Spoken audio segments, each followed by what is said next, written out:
en fait, et celle-ci a vraiment touché mon cœur. C'est une dame de Roumanie qui raconte « J'ai grandi dans une famille chrétienne depuis mon enfance. Mon père buvait beaucoup et nous forçait toujours, mes frères, mes sœurs et moi-même, à aller à l'église. Quand je suis devenue adolescente, j'ai commencé à détester aller à l'église et j'étais toujours contre les lois de la religion. Elle n'a jamais reçu l'évangile, elle n'a reçu que l'église, quelle que soit l'église qu'elle fréquentait. À 17 ans, je me suis mariée pour échapper aux coups constants de mon père et à ses punitions déraisonnables. Ma sœur aînée aussi quitta la maison. Mais elle a donné son cœur à Jésus avant de quitter la Roumanie pour s'installer à Londres.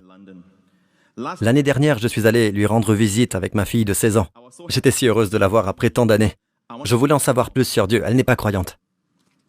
Enfant, elle allait à l'église, sans pour autant être croyante. Je voulais en savoir plus sur Dieu, sur Jésus dans la Bible. Alors ma sœur m'a parlé du pasteur Joseph Prince et elle l'a traduit pour nous, parce que nous ne parlions pas très bien l'anglais.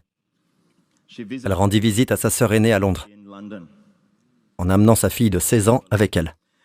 Ce que j'ai entendu semblait très différent de ce que j'avais entendu auparavant. En écoutant les sermons du pasteur Prince, j'ai commencé à mieux comprendre ce que Dieu est vraiment pour moi. Ma sœur me donna aussi des explications plus claires. Grâce aux enseignements du pasteur Prince, mon cœur fut rempli de paix et d'amour. Et pour ceux qui pensent que l'évangile de la grâce produit l'immoralité, écoutez ceci, d'accord? Elle dit « J'avais l'habitude de fumer beaucoup, mais un jour, alors que je fumais, je me suis subitement senti très mal et j'ai commencé à prier. » Elle n'était pas encore chrétienne, mais écoutez seulement mes sermons.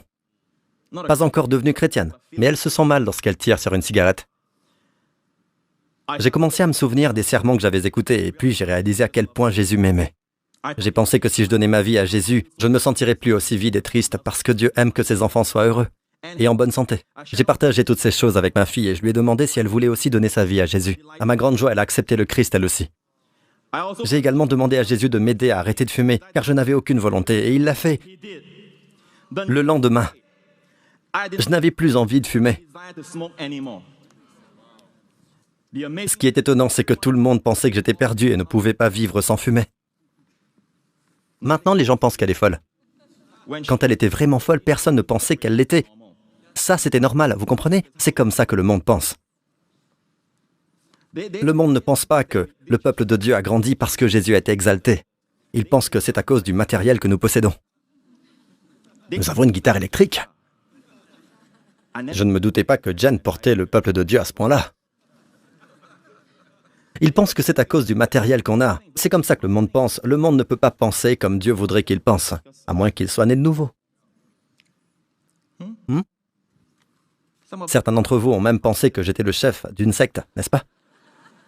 Je sais. Je vous pardonne, c'est bon.